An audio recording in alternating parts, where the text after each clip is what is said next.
Drama के start में हम हमारी हीरोइन जिनसी को भागते हुए देखते हैं। वो भागते हुए एक कार में बैठ जाती हैं और ड्राइवर को जल्दी से कार चलाने के लिए कहती हैं। जब ड्राइवर कार नहीं चलाता है तो वो कहती है कि मैं तुम्हें पैसे दूंगी, प्लीज़ तुम कार चला लो। मेरी मॉम मेरा पीछा कर रही है और मेरी शादी गाँव के एक बुड्ढे से कराना चाहती है, लेकिन मुझे अभी शादी नहीं करना बल्कि अपनी पढ़ाई कंप्लीट करनी है। जो सुनकर ड्राइवर कार चलाते हुए जिनसी को सिटी में ले आता है। वो देखता है कि जिनसी सो गई है, जिस वजह से वो उसके उठने का इंतज़ार करने लगता है। जिंसी की जब आंखें खुलती है तब वो जल्दी से कार के बाहर आ जाती है और वहाँ से जाने लगती है। तभी वो वापस आते हुए कार की विंडो पर नॉक करती है, जिससे ड्राइवर विंडो को नीचे करने लगता है। जिनसी जैसे ही उसे देखती है तो उसे देखती ही रह जाती है। फिर वो होश में आते हुए उसे पैसे देकर वहाँ से जाने लगती है। देन फिर वो वापस आकर उसे अपने गाँव की स्पेशल मिठाई देती है और उससे $2 वापस लेते हुए कहती है कि मुझे यहाँ से बस भी लेना है, इसीलिए मुझे पैसों की ज़रूरत पड़ेगी। ये बोलकर वहाँ से चली जाती है। अब हमें पता चलता है कि ये कोई ड्राइवर नहीं बल्कि एक बहुत ही बड़ी कंपनी का सीईओ है। इसका नाम गो है।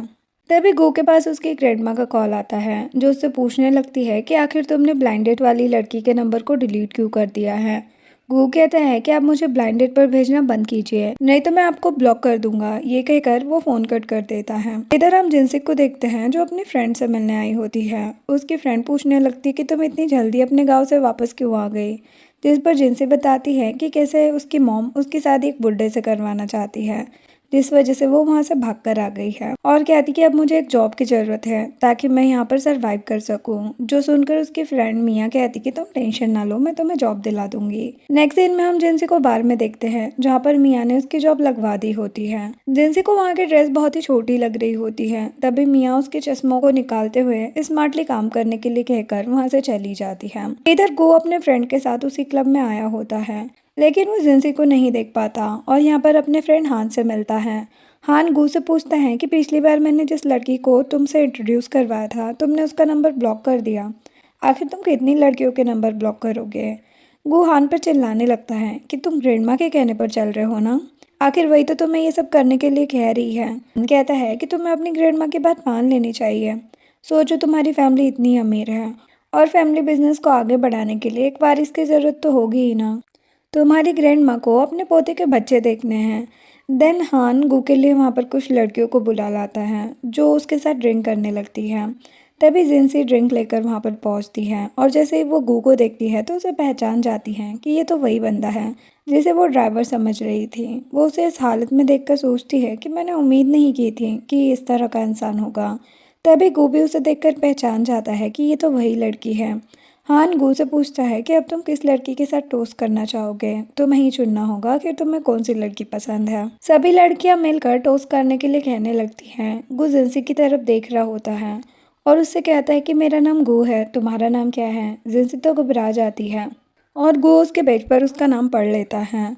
हान बाकी लड़कियों से कहता है कि तुम लोग जाओ और जिनसी से कहता है कि तुम यहीं रहो।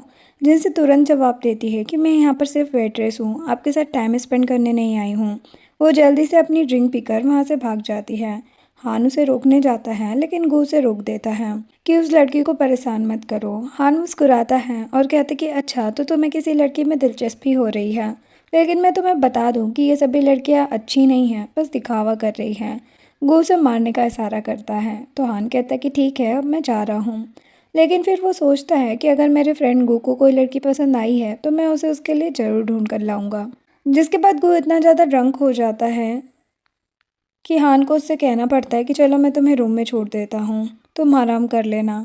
ऐसा बोलकर वो उसे ले जाता है। इसी बीच जिनसी अपनी फ्रेंड मिया को किसी आदमी के साथ देखती है और सोचती है कि ये आदमी शायद उसे परेशान कर रहा है। वो तुरंत ही उस आदमी को डराने जाती है कि मेरी फ्रेंड से दूर रहो। मिया जल्दी से बोतल रखकर उस आदमी को समझाती है कि ये मेरी फ्रेंड है, गाँव से आई है, इसे भी कुछ पता नहीं है। फिर वो जिनसी का हाथ पकड़कर कहती है कि ये यहाँ का बड़ा क्लाइंट है, इससे माफ़ी मांगो।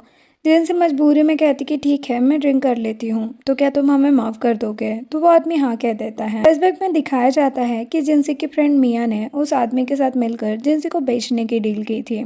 उन्होंने जिनसी के ड्रिंक में ड्रग मिला दिया था। अब मिया जिनसी को उस आदमी के पास छोड़कर चली जाती हैं और सोचती है कि जिनसी तुम मुझे ब्लेम मत करना, इस बिजनेस में सभी को यही झेलना पड़ता है। फिर हान वहाँ आता है जिनसी को ढूंढते हुए और मिया को देखकर कहता कि ये तो वो लड़की नहीं है। वो मियाँ से कहता है कि एक काम करो, तुम मिस्टर गू का अच्छे से ध्यान रखो, मैं तुम्हें इनाम दूंगा। वो तो बड़ी खुश हो जाती है कि गू ग्रुप का प्रेसिडेंट, मेरी तो किस्मत अच्छी है। वो गू के रूम में जाने ही वाली होती है, लेकिन तभी जिनसी उस आदमी से बचकर भागते हुए गू के रूम में घुस जाती है। हाँ तो उसे देखकर खुश हो जाता है कि ये तो वही लड़की है, मेरा काम तो हो गया, और मियाँ को वहाँ से जाने के लिए बोल देता है। जब वो आदमी दरवाज़ा खोलने के लिए कहता है तो हान उसे एक थप्पड़ लगाकर भगा देता है। तो वो बंदा मियाँ को वहाँ से लेकर चला जाता है। मियाँ को तो काफ़ी गुस्सा आता है कि जिनसी, तुमने मेरा मौका ख़राब कर दिया। इधर ड्रग की वजह से जिनसी काफ़ी ज़्यादा नशे में होती है और गू को किस करने लगती है। गू उसे पहचान लेता है और हैरान हो जाता है कि तुम यहाँ पर क्या कर रही हो, क्या तुमने मुझे पहचाना। जिनसी बड़बड़ाती है कि हाँ तुम मिस्टर गू हो ना, और दोनों साथ नाइट स्पेंड कर लेते हैं। नेक्स्ट मॉर्निंग जब गू की नींद खुलती है तो वो जिनसी को देखकर खुश होता है और जल्दी से तैयार हो जाता है। लेकिन जब जिनसी की आँख खुलती है तो वो काफ़ी गुस्से में होती है और गू से कहती कि कल तुमने ही मुझे ड्रग दिया था ना, मेरी ड्रिंक में कुछ मिला हुआ था। गू कहता है कि तुम क्या बकवास कर रही हो, मैं इतना बड़ा सीईओ हूँ, मैं ऐसा कैसे कर सकता हूँ। वो कहती कि अगर तुमने नहीं किया तो मैं तुम्हारे रूम में कैसे आई। वो कहता है कि तुम खुद ही मेरे रूम में आई थी। जिनसे को याद आता है कि उसके फ्रेंड ने भी उसे एक ड्रिंक दी थी, लेकिन वो सोचती है कि मेरी फ्रेंड मुझे धोखा नहीं देगी। वो गू से कहती कि तुम्ही ने मुझे ड्रग दिया है, तुम सोचते हो कि तुम एक सीईओ हो तो कुछ भी कर सकते हो, तुमने मेरी इनोसेंस छीन ली है। गू उसकी बात सुनकर हैरान हो जाता है और पूछता है कि क्या ये तुम्हारा फर्स्ट टाइम था। जिनसी हाँ कहती है, लेकिन गू को भरोसा नहीं हो रहा होता, और जिस तरह से जिनसी उस पर ब्लेम लगा रही होती है तो वो कहता है कि मैंने सोचा भी नहीं था कि तुम ऐसी लड़की होगी। वो पूछता है कि तुम्हें कितने पैसे चाहिए। जिनसे गुस्से में कहती कि तुम्हें क्या लगता है कि मैं पैसों के लिए तुम्हें फंसा रही हूँ। गो से 10 मिलियन का कार्ड देता है, लेकिन जिनसे चिल्लाती है कि मुझे तुम्हारे गंदे पैसे नहीं चाहिए, अपने पास रखो। गू कहता है कि मुझे दोबारा कभी नजर मत आ जाना। वो सोचता है कि मैंने तो इसे नॉर्मल लड़की समझा था, लेकिन ये तो बड़ी चालाक निकली। देन जिनसी अपने हॉस्टल पहुंचती है और मिया से पूछती है कि तुम कहाँ थी, मैं तुम्हारे लिए काफ़ी परेशान थी। मिया झूठ बोल देती है कि मिस्टर गू तुम्हें ले गए थे तो मैं रोक नहीं पाई। जिनसी उसकी बात पर भरोसा कर लेती है और सोचती है कि वो सच में बहुत ही कमीना है। मिया पूछती है कि क्या मिस्टर गू ने तुम्हें कोई कंपनसेशन दिया। जिनसी कहती है कि मुझे ऐसे पैसे नहीं चाहिए। वो गू का कार्ड रिसेप्शन पर वापस कर देती है। जिनसी कॉलेज जाने के लिए फिर रेडी होती है और मिया से कहती कि वो जगह अच्छी नहीं है, तुम भी वहाँ पर काम छोड़ दो। मिया को तो गुस्सा आ रहा होता है। मिया सोचती है कि जरूर गू ने इसे बहुत से पैसे दिए होंगे। अब 1 महीने बाद का सीन दिखाया जाता है जहाँ पर जिनसी हॉस्पिटल में प्रेगनेंसी टेस्ट करवाती है और उसे पता चलता है कि वो प्रेग्नेंट है, और डॉक्टर से पूछती है कि क्या मैं अबॉर्शन करवा सकती हूँ, लेकिन डॉक्टर मना कर देती है कि अगर तुम ऐसा करोगी तो फ्यूचर में कभी माँ नहीं बन पाओगी। तभी हान हॉस्पिटल में आता है और जिनसी को देखकर पूछता है कि तुम प्रेग्नेंट हो क्या। जिनसी डर कर भाग जाती है, लेकिन हान डॉक्टर से सच जान लेता है। अब हान जल्दी से जाकर गू को खुशखबरी देता है कि वो लड़की प्रेग्नेंट हो गई है। गू तो शुरू में इग्नोर करता है, लेकिन ग्रैंडमा बड़ी खुश हो जाती है और कहती कि उस लड़की को ढूंढो। यहाँ पर गू को भी पता चल जाता है कि जिनसी झूठ नहीं बोल रही थी, सच में उसकी ड्रिंक में किसी ने ड्रग मिलाया था। तो वो उसे ढूंढने के लिए निकल जाता है। इधर जिनसी अबॉर्शन के लिए हॉस्पिटल जाती है, लेकिन डॉक्टर उसे रोक देती है। इधर गू हेलीकॉप्टर से जिनसी को ढूंढता है। इधर जिनसी अपनी फैमिली से बचकर भाग रही होती है और नदी के किनारे खड़ी हो जाती है। वो चिल्लाती है कि अगर तुम लोग मेरे पास आओगे तो मैं कूद जाऊंगी, इसीलिए मुझसे दूर रहो। इतने में ही गो अपने गार्ड के साथ वहां पर पहुंच जाता है और जिनसी को देखकर कहता है कि तुम यहाँ क्या कर रही हो। जिस पर वो पूछती है कि क्या तुम भी मेरा मजाक उड़ाने आए हो सभी की तरह। वो कहता है कि माफ़ करना, सब मेरी गलती थी, मैंने तुम्हें गलत समझ लिया, लेकिन अब मैंने सारी इन्वेस्टिगेशन कर ली है, मैं तुम्हें सब समझा दूंगा। वो जिनसी को बचाने के लिए उसके पास जाता है और कहता है कि मुझे अपना हाथ दो। जिनसी उसकी तरफ हाथ बढ़ाती है और सोचती है कि क्या मैं इस पर भरोसा कर सकती हूँ। वो जल्दी से जिनसी को अपनी तरफ खींच लेता है और वो तो बेहोश हो जाती है। गू को उसकी काफ़ी फिक्र होने लगती है और उसे तुरंत ही लेकर चला जाता है। देन हम देखते हैं कि गू ने जिनसी के मॉम और भाई को भी पकड़वा लिया होता है। वो दोनों काफ़ी डर रहे होते हैं कि ये सच में गू ग्रुप का प्रेसिडेंट है और अब हमें नहीं छोड़ेगा। गू उनसे कहता है कि तुम लोगों ने जिनसी का ये हाल किया है ना। जिनसी का भाई डरते हुए कहता है कि ये सब गलतफहमी थी, हमें नहीं पता था कि वो तुम्हारे बच्चे से प्रेग्नेंट है। गू उसे थप्पड़ लगाता है और चिल्लाता है कि तुम जिनसी की फैमिली कहलाने के लायक नहीं हो। जिनसी का भाई उस बदमाश लड़के पर इल्ज़ाम डालने लगता है और कहता है कि यही मेरी बहन को परेशान कर रहा था। गू ऑर्डर देता है अपने गार्ड्स को कि इस लड़के को पकड़ कर ले जाओ। वो चिल्लाता हुआ जाता है कि इस फैमिली में मेरा क्या रोल है। लेकिन उसे ज़बरदस्ती ले जाया जाता है। दिन गू जिनसी की काफ़ी फिक्र कर रहा होता है और उसके पैर से खून बहता देखकर तुरंत ही उसे हॉस्पिटल ले जाता है और अपने गार्ड्स को ऑर्डर देता है कि इन लोगों को संभालो।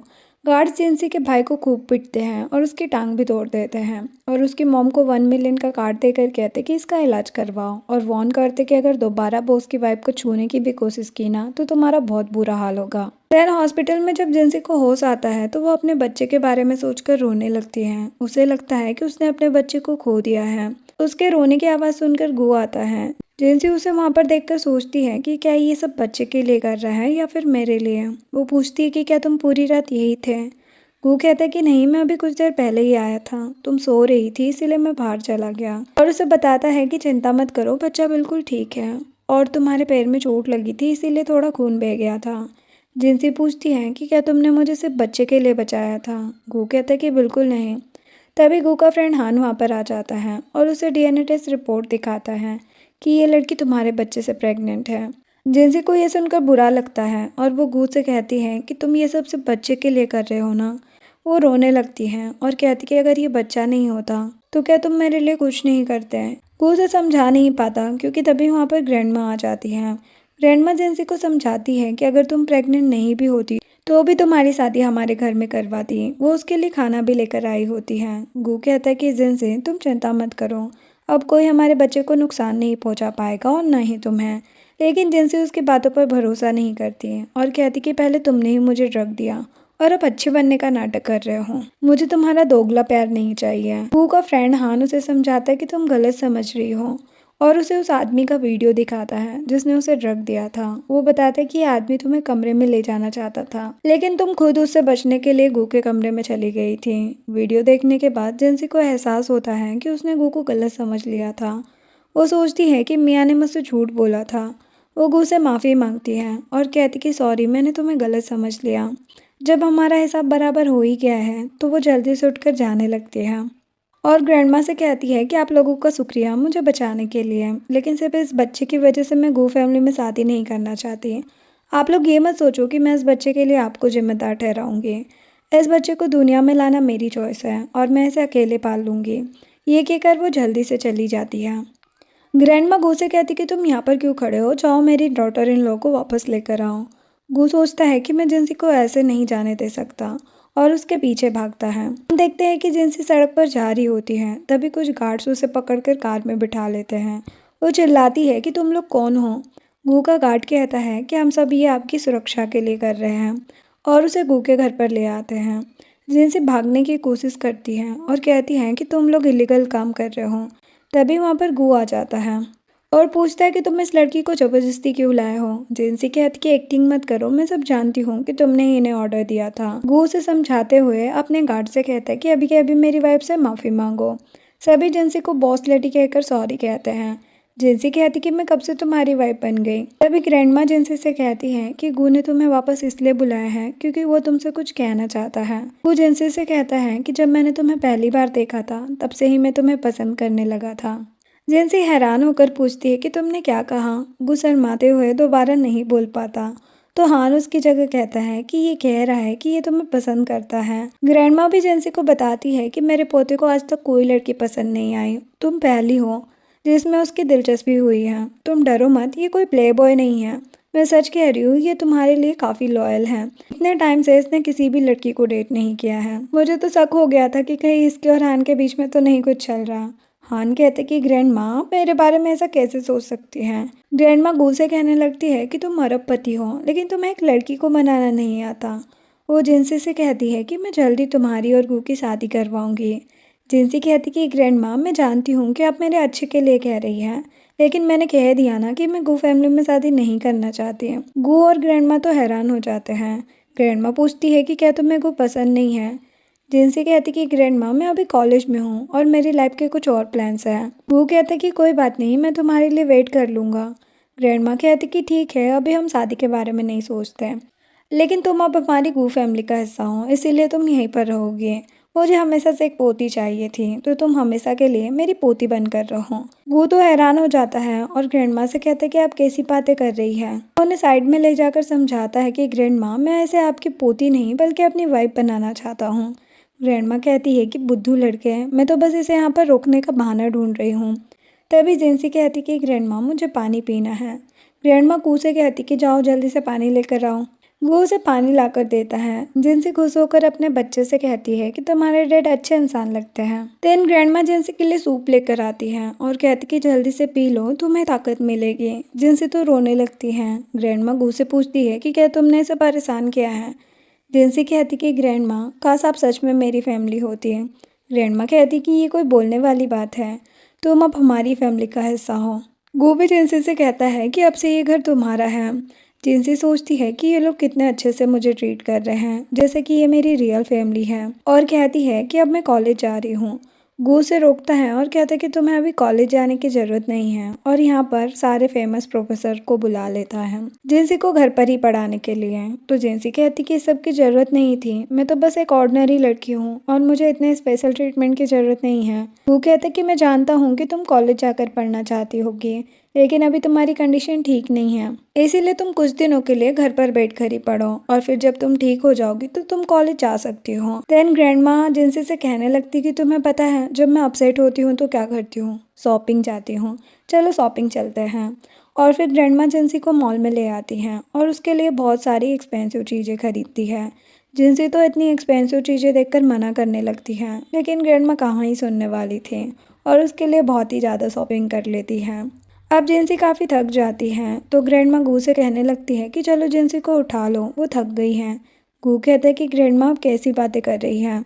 ग्रैंडमा कहती कि शर्मा क्यों रहे हो, मैं तो तुम्हें इतना अच्छा मौका दे रही हूँ, चलो जल्दी से जिनसी को उठाओ। जिनसी भी काफ़ी साय फील कर रही होती है, लेकिन गू उसे उठा लेता है, जो देखकर ग्रैंडमा भी खुश हो जाती हैं और जिनसी भी स्माइल करने लगती हैं। देन ये सभी लोग घर आ जाते हैं, जिसके बाद जिनसी जैसे अपने बेड पर लेटने वाली होती है तभी अचानक से वहाँ पर गू आ जाता है। उसे देखकर तो वो हैरान हो जाती है और कहती कि तुम यहाँ पर क्यों आए हो, हम साथ में नहीं सो सकते हैं। फ्लैशबैक में हम देखते हैं कि ग्रैंडमा गू को जिनसी के पैर धोने के लिए भेज रही होती है, आखिर वो तुम्हारी वाइफ है ना, और उसे उसके रूम में भेज देती है। अब यहाँ पर गू जिनसी के पैर धोने लगता है। जिनसी तो बहुत खुश हो जाती है कि ये मेरी कितनी केयर कर रहा है। अब यहाँ पर वो उसे मसाज भी देता है और फिर उसे लेटा देता है। जिनसी तो डर ही जाती है कि वो उसके साथ कुछ करने वाला है, लेकिन इससे ज़्यादा कुछ होता नहीं है। वो जल्दी से वहाँ से भाग जाता है। नेक्स्ट मॉर्निंग हम देखते हैं कि जिनसी जब अपने रूम से बाहर निकलती है तभी यहाँ पर अपनी फ्रेंड मिया को देखती है। मिया उसे देखकर पूछने लगती कि जिनसी आखिर तुम यहाँ पर क्या कर रही हो, और तुम्हारा गू फैमिली के साथ क्या रिलेशन है। तभी यहाँ पर गू आ जाता है और कहता है कि अब कौन सी ये मेरी वाइफ है। देन ग्रैंडमा जिनसी को बताने लगती है कि तुम घर पर इतना बोर होती हो, इसीलिए मैंने सोचा कि तुम्हारी एज की कोई मैट ढूंढ लूँ जो तुम्हारे साथ रहकर तुम्हारी बोरियत कम कर सके। तो मैंने अब तक कई सारी लड़कियों का इंटरव्यू लिया, और अब जब मैं ये देख रही हूँ कि ये लड़की तो तुम्हें जानती भी है, तो चलो अब इसे ही हायर कर लेती हूँ, ये तुम्हारा ख्याल रखेगी। मिया तो बड़ी खुश हो जाती है और काम पर रखने के लिए थैंक यू कहने लगती है। उसे देखकर जिनसी सोच रही होती है कि अभी तक मैंने इससे अपना बदला नहीं लिया था और ये खुद यहाँ पर आ गई है।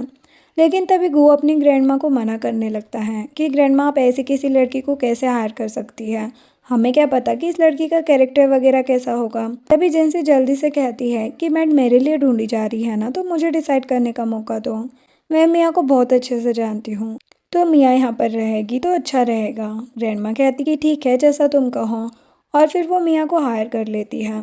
मिया भी उन्हें थैंक यू कहती हैं। जिनसी सोचती है कि मैं देखना चाहती हूँ कि आखिर तुम यहाँ पर क्या करने आई हो। देन मिया जब क्लीनिंग कर रही होती है तो जिनसी उसके पास जाती है और पूछती है कि तुम यहाँ पर काम करने कैसे आ गई, तुम्हारी बाहर की जॉब का क्या हुआ। मिया कहती कि मुझे वहाँ से निकाल दिया गया। तो जिनसी सोचती है कि जो दूसरों का नुकसान करते हैं उनका खुद का भी नुकसान ही होता है। देन जिनसी उससे पूछने लगती कि तुम ठीक तो हो ना। मिया सोचती है लगता है इसे पता नहीं है कि मैंने इसके साथ क्या किया था, तो वो जिनसी के सामने बड़ी अच्छे होने की एक्टिंग करने लगती है कि मैं यहाँ पर मेड की जॉब से बहुत ही खुश हूँ और मैं तुम्हारे लिए भी बहुत खुश हूँ कि मिस्टर गू ने तुम्हें अपनी वाइफ बना लिया, कितनी अच्छी बात है ना। देन हम रात का सीन देखते हैं। गू काफ़ी ज़्यादा ड्रिंक करके घर आया होता है और मिया जब उसे इस हालत में देखती है तो सोचती है कि मेरे पास ये अच्छा मौका है। जिनसी जब गू के बच्चे से प्रेग्नेंट हो गई तो उसने उसे अपनी वाइफ बना लिया।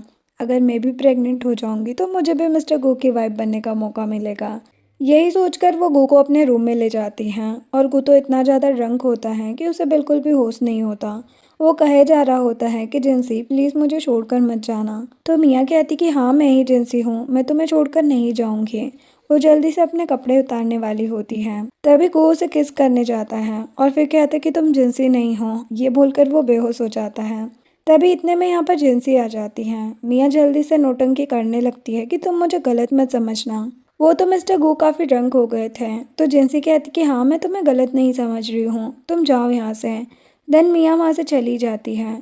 जिनसी गू को पानी पिलाती है और वो तो अभी भी यही बोले जा रहा था कि मुझे छोड़कर मत जाना जिनसी, और ये कभी मत सोचना कि मैं सिर्फ तुम्हारे बच्चे की वजह से तुम्हें वापस लाया हूँ। और तभी जिनसी यहाँ पर गू के ऊपर ही गिर जाती है और गो उसे समझा रहा होता है कि तुम अपनी फ्रेंड से दूर रहना, मुझे उस पर बिल्कुल भरोसा नहीं है। दूसरी तरफ यहाँ पर मिया जिनसी को देखकर काफ़ी गुस्सा हो रही होती है कि जिनसी हमेशा ही मेरा प्लान खराब कर देती है, और गुस्से में बाहर जाकर सोचती है कि मैं उसे सक्सेस नहीं होने दूंगी। देन मिया जिनसी की मॉम को कॉल लगाती है। जिनसी की मॉम उससे कह रही होती है कि क्या प्लान के मुताबिक तुम वहाँ पर पहुँच गई हो। देखो तुमने मुझसे पैसे लिए हैं तो तुम्हें मेरा काम भी करना होगा।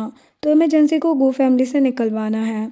अब मैं उस जिनसी से पैसे भी लूँगी और उसे बर्बाद भी करूँगी। मैं उसे इतनी आसानी से नहीं छोड़ने वाली। और तुम वहाँ पर ज़्यादा टाइम वेस्ट मत करो, जल्दी से जिनसी के बच्चे को गिराओ। तभी यहाँ पर जिनसी आकर मिया से पूछने लगती कि तुम किससे कॉल पर बात कर रही हो। तो वो जल्दी से अपना फ़ोन छुपा लेती है और बहाना करते हुए कहती कि कोई फ्रेंड है।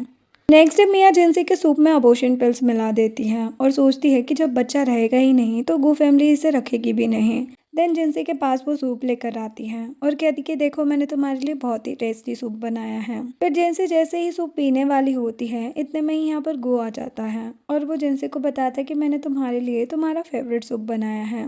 तो जिनसी यहाँ पर मिया का लाया हुआ सूप रखकर गू का बनाया हुआ सूप पीती है और उसकी तारीफ करती है कि ये तो बहुत ही टेस्टी है। देन हम देखते हैं कि मिया को फिर से जिनसी की मॉम का कॉल आता है और मॉम उससे कहने लगती है कि गू फैमिली ने मुझे 1 मिलियन दिए थे, वो बहुत ही कम है, इसीलिए जिनसी को उस घर से निकालने से पहले मुझे उससे पैसे चाहिए। और वो उसे प्लान बताती है कि अब मिया को करना क्या है। मिया सोचती है कि जिनसी ये सच में तुम्हारी मॉम है कि नहीं, इनसे ज़्यादा रूथलेस तो तुम्हारे लिए कोई नहीं है।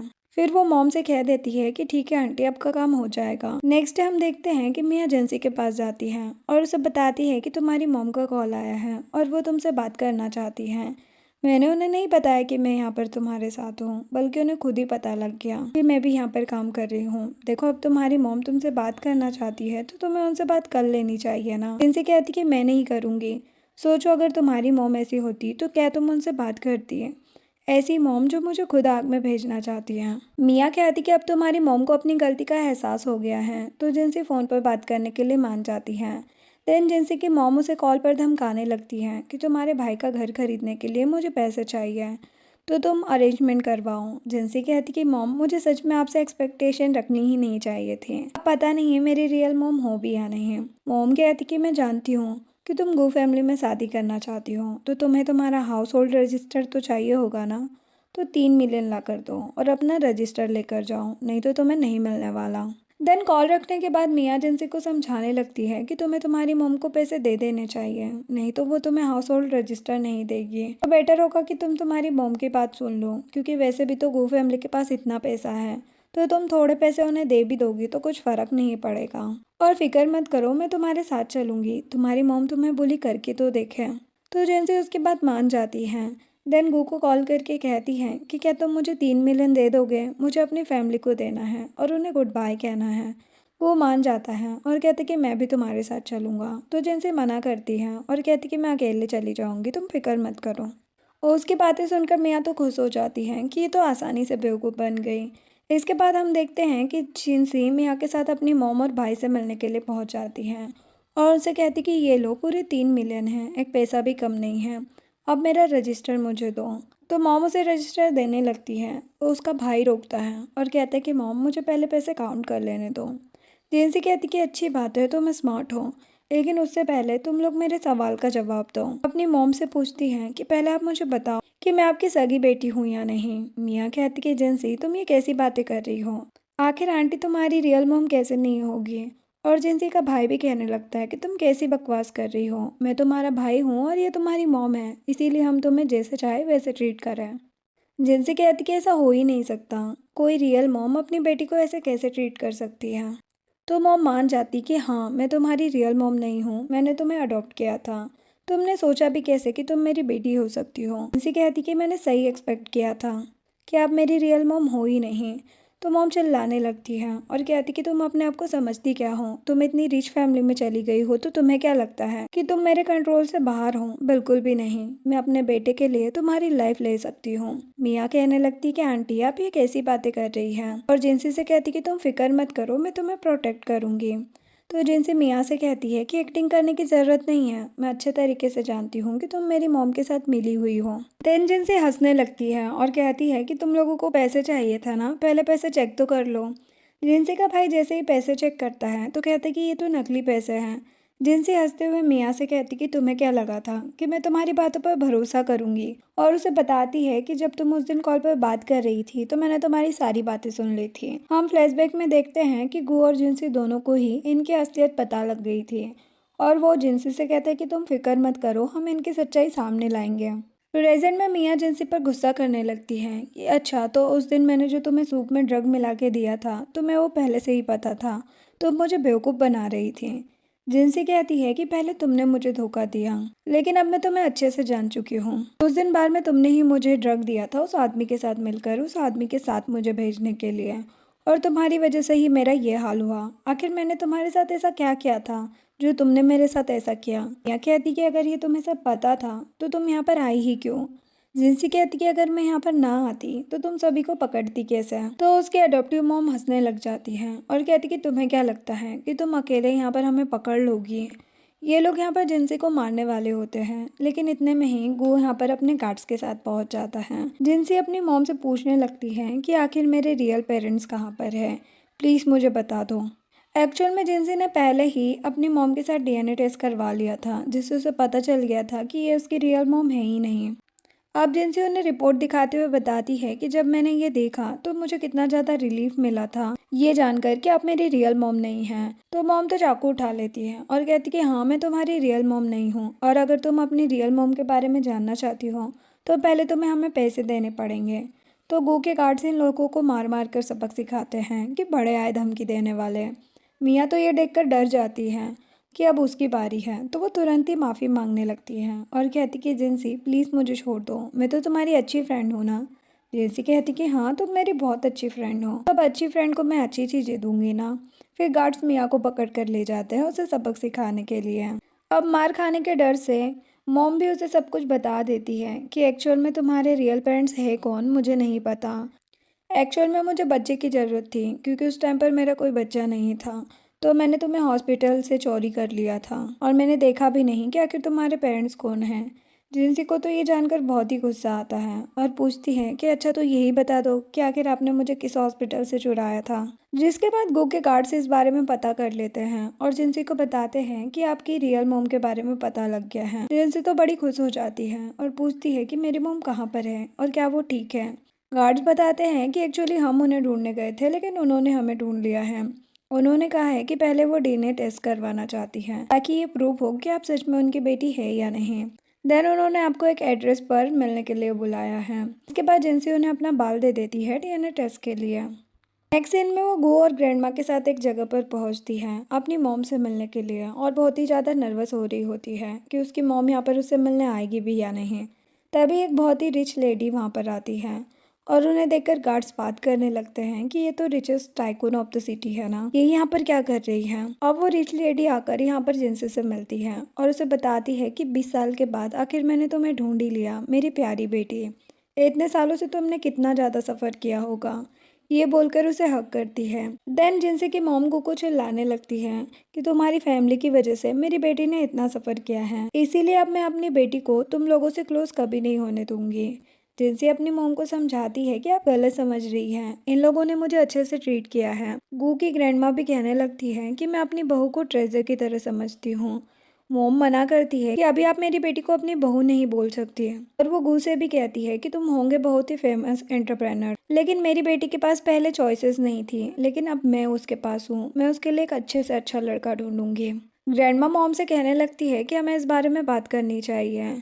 जिनसी गू के कान में कहने लगती है कि मुझे तो लगा था कि गू फैमिली ही रिचेस्ट फैमिली होगी, लेकिन लगता है गू फैमिली से भी ज़्यादा रिच मेरी मॉम है। गू से बताता है कि तुम्हारी मॉम इस शहर की रिचेस्ट टाइकून है और गू फैमिली तो इनके कंपैरिजन में कुछ भी नहीं है। मॉम भी ग्रैंडमा से कह देती है कि आपको जो भी बातें करनी है बच्चों के सामने करो, आखिर हम बाहर जाकर क्यों बात करें। तो ग्रैंडमा बताती है कि जिनसे मेरे पोते के बच्चे से प्रेग्नेंट हैं, तो हमें तो इनकी जल्दी शादी करवानी चाहिए। जो सुनकर मॉम तो हैरान हो जाती है और इस बात के लिए गू को ही ब्लेम करने लगती है। जिनसी कहती कि मॉम, गू ने मेरी जान बचाई है। मॉम कहती है कि मैं तुम्हें ऐसे कॉम्प्रोमाइज़ करने नहीं दूंगी, मैं तुम्हारे लिए एक ऐसा लड़का ढूंढूंगी जिसे तुम पसंद करो।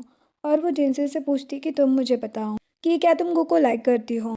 जिनसे कुछ जवाब देने जा रही होती है, लेकिन मॉम पहले ही कहती कि देखा आप लोगों ने, जिनसे गू को लाइक नहीं करती है। ग्रैंडमा कहती कि आपने तो जिनसी को जवाब भी नहीं देने दिया। मॉम कहती कि अगर जिनसी गू को लाइक करती तो वो तुरंत ही हाँ कह देती है, और उसके जवाब न देने का मतलब यही है कि अभी वो खुद भी श्योर नहीं है कि वो क्या चाहती है।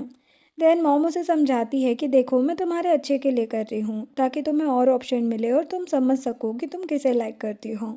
और मॉम गो से कहने लगती कि अगर तुम सच में मेरी बेटी को लाइक करते हो तो तुम्हें प्रूफ करना होगा, ताकि मेरी बेटी को भी पता चले कि वो तुम्हें लाइक करती है या नहीं। जिनसी ये सुनकर खुश हो जाती है और फिर वो अपनी मॉम से पूछती है कि आखिर डैड कहाँ पर है। जिसके बाद मॉम उसे और गू को उसके डैड की ग्रेव पर लेकर आती है और बताती है कि जब तुम बचपन में गुम हो गई थी, उसके बाद ही तुम्हारे डैड की डेथ हो गई। मॉम डैड से बात करती है कि हमारी बेटी मिल चुकी है और तुम फिक्र मत करो, मैं इसका अच्छे से ख्याल रखूंगी और इसके लिए बहुत ही अच्छा लड़का ढूंढूंगी। तभी गू और जिनसी हाथ पकड़ रहे होते हैं और जिनसी तो बहुत ही ज़्यादा खुश होती हैं। इतने में ही यहाँ पर जिनसी की अडॉप्टेड सिस्टर मोमो आ जाती हैं, जो कि बहुत ही ज़्यादा जेलस हो रही होती है कि ये मेरे और मॉम के बीच में क्यों आ गई। देन मोमो यहाँ पर जिनसी की मॉम से मिलने के लिए आती हैं और जिनसी की मॉम मोमो और जिनसी को एक दूसरे से मिलवाती हैं और जिनसी को बताती हैं कि जब तुम गुम हो गई थी उसके बाद मैंने मोमो को अडॉप्ट कर लिया था। मोमो यहाँ पर जिनसी को सिस्टर बोलते हुए उसके सामने अच्छा बनने की एक्टिंग कर रही होती है। तभी जिनसी की मॉम मोमो को ये भी बताती है कि तुम्हारी सिस्टर प्रेग्नेंट है। मोमो पूछने लगती है कि आखिर बच्चा किसका है। वो जिनसी को हक करते हुए बताता है कि मेरा। ये जानने के बाद तो मोमो को और भी गुस्सा आता है, क्योंकि वो तो गू को पहले से ही लाइक करती थी। अब मोमो सोचती है कि आखिर इस जिनसी ने मेरी मॉम को भी मुझसे छीन लिया और गू को भी, लेकिन फिर भी कॉन्ग्रेचुलेशन बोलने की एक्टिंग करती है और मॉम से कहती कि चलो अब घर चलते हैं। तभी गू जल्दी से अपने गार्ड को इशारा करता है, तो गार्ड आकर मॉम से कहने लगते हैं कि बॉस की वाइफ हमारी गू फैमिली में रहेगी तो ज़्यादा सेफ रहेगी, हम उन्हें अच्छे से प्रोटेक्ट करेंगे। मॉम इस पर एग्री नहीं करती और कहती कि ये मेरी बेटी है तो मेरे साथ रहेगी। तभी गू कहता कि क्यों ना आप इस बारे में जिनसी से पूछ ले। अब जिनसी तो सोच में पड़ जाती कि आखिर मैं किसे चूज़ करूं, गू फैमिली को जिसने अभी तक मुझे इतने अच्छे से ट्रीट किया था, या मेरी मॉम को जिन्होंने फाइनली मुझे ढूंढ लिया है। फिर जिनसी कह देती है कि मैं हॉस्टल में रहना चाहती हूँ, मुझे कॉलेज जाना है, लेकिन मॉम और गू दोनों ही मना करने लगते हैं। तभी मोमो कहती है कि मॉम अच्छा रहेगा ना, हम दोनों सिस्टर साथ में रहेंगे, मैं इसका ख्याल रख लूँगी। तो फिर मॉम भी मान जाती हैं। अब मॉम पहले तो जिनसी को अपने घर लेकर आती हैं और यहाँ पर उसका अच्छे से वेलकम करवाती हैं, उसे उसके सारे बर्थडे गिफ्ट देती हैं जो इतने सालों से उसके हर बर्थडे पर खरीदती आई है, और ये भी बताती कि मैं अपने सारे शेयर्स तुम्हें दे दूंगी और पार्टी रखकर अनाउंस करूंगी कि तुम मेरी बेटी हो। जिस पर जिनसी कहती कि मॉम मुझे थोड़ा टाइम चाहिए ताकि मैं कुछ काबिल बन सकूं, ताकि फिर आप सभी को बता सको कि मैं आपकी बेटी हूँ। और यहाँ पर वो एक नेकलेस एक्सेप्ट कर लेती हैं कि मॉम मैं ये वाला गिफ्ट ले लेती हूँ। मॉम भी मान जाती हैं। देन उसे कुछ लड़कों से इंट्रोड्यूस करवाती हैं और पूछती कि तुम किसे चूज़ करना चाहोगी। जिनसे मना करती है कि अभी मैं सब में इंटरेस्टेड नहीं हूँ, मुझे बस अपनी पढ़ाई पर ध्यान देना है। इधर हान ये जानने के बाद काफ़ी हैरान हो जाता है कि जिनसी रिचेस्ट टाइकून की बेटी निकली। वो गू से कहता है कि अब तो उसकी मॉम इतनी आसानी से नहीं मानने वाली, क्योंकि वो इतनी रिच जो है। नेक्स्ट डे हम देखते हैं कि जिनसी अपने कॉलेज जा रही होती है और गू उसे छोड़ने के लिए जाता है। जिनसी कॉलेज पहुंचने के बाद अपने सीनियर से मिलती है और उससे बात कर रही होती है। तभी गू इन दोनों को हैंडशक करते हुए देखकर काफ़ी ज़्यादा जल बुन रहा होता है और बीच में आ जाता है। तभी सीनियर जिनसी से पूछने लगता है कि ये कौन है। जिनसी बोल देती है कि मेरा ब्रदर है। गू को तो ये सुनकर बिल्कुल अच्छा नहीं लगता और उससे कहता है कि तुम मेरे बारे में क्या बोल रही हो। जिनसी समझाती है कि अभी मैं तुम्हारे बारे में सभी को नहीं बताना चाहती हूँ, नहीं तो सभी का अटेंशन मुझ पर ही रहेगा। तो वो मान जाता है। देन वो फिर भी जिनसी और उसके सीनियर का पीछा करता है और जहाँ जहाँ वो दोनों साथ में बैठकर स्टडी करते हुए मजाक कर रहे होते हैं, ये देखकर बेचारा काफ़ी जल रहा होता है। देन जिनसी की सिस्टर मोमो उससे बदला लेने के लिए उसके पास उसके कुछ फ्रेंड्स को भेजती हैं। वो लोग जिनसी के पास आकर उसे बुली करने लगते हैं। तभी मोमो आकर अच्छी बनने की एक्टिंग करने लगती है और उन लोगों को चिल्लाती है कि मेरी सिस्टर को बुली मत करो। जिसके बाद जिनसी थोड़ी अपसेट होती है और मोमो भी उसे उसकी मॉम के खिलाफ भड़काने लगती हैं कि शायद मॉम तुमसे ज़्यादा प्यार नहीं करती हैं, तभी तो इतने सालों से उन्होंने तुम्हें ढूंढा नहीं। जिनसे भी उसकी बातों में आ जाती हैं, क्योंकि उसे भी लग रहा होता है कि आखिर मॉम ने मुझे इतने सालों से क्यों नहीं ढूंढा, अगर वो सच में मुझसे इतना प्यार करती है तो। और जिनसे इस बात से और ज़्यादा अपसेट हो जाती हैं।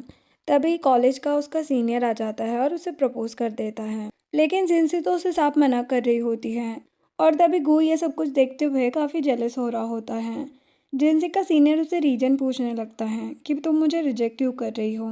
तभी गू यहाँ पर आकर बताता है क्योंकि ये मेरी है, और फिर वो जिनसी को अपने साथ लेकर चला जाता है। तभी इस बात का फ़ायदा उठाते हुए मोमो जिनसी के सीनियर के साथ हाथ मिला लेती है और बताती कि वो कोई उसका ब्रदर नहीं है, बल्कि उन दोनों के बीच में अफेयर चल रहा है और वो तुमसे झूठ बोल रहे हैं, तो चलो हम दोनों मिल जाते हैं और उन दोनों को अलग करते हैं। इसके प्लान में सीनियर भी शामिल हो जाता है। उसी तक गू जिनसी से कहता है कि आखिर तुम मुझे साफ साफ रिजेक्ट क्यों नहीं कर रही थी और बता क्यों नहीं रही थी कि तुम मुझे लाइक नहीं करती हो। जिनसी कहती है मुझे पता था कि तुम सब सुन रहे हो, मैं तुम्हें जेलस करवा रही थी। तो अब गू ने यहाँ पर जिनसी को प्रोटेक्ट करने के लिए उसके पीछे 3-3 गार्ड्स लगा दिए होते हैं और मोमो यहाँ पर 3 लड़कों को लेकर आई होती है जिनसी के साथ ड्रिंक कराने के लिए, लेकिन गार्ड की वजह से ये लोग जा नहीं पा रहे होते हैं। तो मोमो जाकर जिनसी को मनाती है और फिर उसे अपने साथ बार में लेकर जाती है और बताती कि ये सारे लड़के तुम्हारी मॉम की तरफ से ब्लाइंड डेट पर भेजे गए हैं। तो जिनसी को मानना ही पड़ता है और फिर वो गार्ड्स को बाहर रखकर उनके साथ ड्रिंक करने के लिए आ जाती हैं। तभी इतने में एक बंदा जिनसी को परेशान करने लगता है। यहाँ पर गार्ड भी किसी तरह अंदर घुस जाते हैं और इन लोगों की धुलाई करने लगते हैं। फिर जिनसी कहती कि जाने दो इन लोगों को, मेरी मॉम ने भेजा था तो माफ कर देते हैं। जिसके बाद जिनसी हॉस्पिटल में होती है। यहाँ पर गूस से मिलने आता है और उसकी काफ़ी फिक्र कर रहा होता है। वो गार्ड पर भी गुस्सा करने जा रहा होता है। तो जिनसी कहती कि जाने दो, मैंने ही उन लोगों को अंदर नहीं आने दिया था। नेक्स्ट सीन में जिनसी कॉलेज में होती है। तभी यहाँ पर गू उसे प्रोटेक्ट करने के लिए कूदा जाता है और जब तक उसकी स्टडी कंप्लीट नहीं हो जाती वो उसके साथ ही रहता है। फाइनली जिनसी की डिज़ाइन कंप्लीट हो जाती है। वो उसे गुड लक विश करता है और कहता है कि ये कंपटीशन तुम ही जीतोगी। मोमो तो ये सब देखकर काफ़ी जेलस हो रही होती है और कंपटीशन में उसे हराने का प्लान बनाती है। अब कंपटीशन वाले दिन जब जिनसे अपना डिज़ाइन प्रेजेंट करने वाली होती है, तब स्क्रीन पर उसके डिज़ाइन की जगह उसकी वीडियो चल रही होती है। जिनसे के प्रोफेसर ये देखने के बाद तुरंत ही उसे कॉलेज से निकालने लगते हैं। हम देखते हैं कि यहाँ पर जिनसी की मॉम भी आई होती है, लेकिन जिनसी ने उन्हें मना कर दिया होता है कि वो अभी सभी के सामने ये ना बताए कि वो उनकी बेटी है, इसीलिए वो कुछ भी नहीं कर पाती और मोमो भी उन्हें रोक कर रखती है। लेकिन जिनसी अपने लिए खुद लड़ती है कि मैंने ऐसा कुछ भी नहीं किया है और ये सब झूठ है। हाँ, मैं प्रेग्नेंट ज़रूर हूँ, लेकिन इसमें गलत थोड़ी ना है और कॉलेज में ऐसा कोई रूल नहीं है कि प्रेग्नेंट होने के बाद मुझे यहाँ से निकाल दिया जाएगा। तो मोमो की जो फ्रेंड्स होती है वो कहने लगती है कि हाँ, प्रेग्नेंट होना गलत नहीं है, लेकिन पता नहीं तुम्हारे बच्चे का फादर कौन है, तुमने बस ऐसे ही गलत काम कर लिए होंगे। तभी यहाँ पर गू आ जाता है और सभी को बताता है कि जिनसी उसकी होने वाली वाइफ है और ये बच्चा उसी का है। सभी लोग तो हैरान हो जाते हैं कि वो मिस्टर गू की वाइफ है। यहाँ पर गू जिनसी की हेल्प करता है और उसके डिज़ाइंस को लेकर भी आया होता है। वो बताता है कि उसने जिनसी की डिज़ाइन का ड्रेस भी बनवा दिया है। अब जिनसी सभी के सामने वो ड्रेस पहन कर आती है और सभी जजेस को उसका ड्रेस काफ़ी ज़्यादा पसंद आता है और फाइनली जिनसी ये कंपटीशन जीत जाती है। गू तो बहुत ही ज़्यादा खुश होता है और कहता है कि देखा, तुम्हारा सपना पूरा हुआ। जिनसी उसे थैंक यू कहती है कि सब कुछ तुम्हारी हेल्प की वजह से हुआ है। देन जिनसी की मॉम भी यहाँ पर अनाउंस कर देती है कि जिनसी उनकी बेटी है। ये जानकर तो लोग और भी हैरान हो जाते हैं कि जिनसी कितनी ज़्यादा लकी है। यहाँ पर मॉम अपने सारे शेयर्स भी जिनसी के नाम कर देती है। ये देखकर मोमो को तो बहुत ही जेलसी हो रही होती है और फिर वो अपने कुछ गुंडों को कॉल करके जिनसी को किडनैप करवा लेती हैं और उसे टॉर्चर करने वाली होती हैं। लेकिन टाइम पर गू वहाँ पर पहुँच जाता है जिनसी को बचाने के लिए और सभी गुंडों की पिटाई करने लगता है। थोड़ी देर में ही यहाँ पर मॉम भी पहुँच जाती है। जब मॉम को पता चलता है कि इसके पीछे मोमो का हाथ है तो मॉम को तो बहुत ही गुस्सा आता है। वो मोमो को थप्पड़ लगाती है और सभी गुंडों को और मोमो को भी पुलिस के हवाले कर देती है। जिनसी को ये देखकर अच्छा लगता है कि उसकी मॉम मोमो से ज़्यादा उससे प्यार करती है। मॉम अब गू को भी अपनी बेटी का हाथ देने के लिए तैयार हो जाती हैं, जो जानकर गू की तो खुशी का ठिकाना नहीं था। अब कुछ महीने बाद का सीन दिखाया जाता है जहाँ पर जिनसी की डिलीवरी हो गई थी और उसके 2 प्यारे प्यारे बच्चे हुए थे। कुछ टाइम के बाद उसका ग्रेजुएशन भी कंप्लीट हो जाता है। जब गू उसे शादी के लिए प्रपोज करता है तो जिनसी खुश होते हुए गू के प्रपोजल को एक्सेप्ट कर लेती है। और इसी के साथ ये ड्रामा एंड होता है। वीडियो पसंद आई हो तो लाइक शेयर एंड सब्सक्राइब करें। Thanks for watching.